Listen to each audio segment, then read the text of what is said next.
Hello everyone, welcome back to the channel. In this video, we're going to build a simple LED flasher circuit.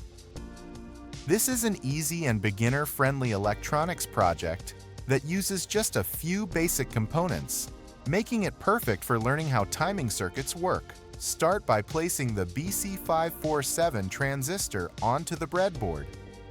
Next, connect the positive terminal of the 100 microfarad capacitor to pin 3 of the BC547 transistor. Connect the negative terminal of the capacitor to ground. Now connect the 3.9 kilo resistor to pin 3 of the transistor. After that, connect pin 1 of the 10 kilo trim potentiometer to the free end of the 3.9 kilo resistor. Connect the remaining 2 pins of the trim potentiometer to the positive power supply.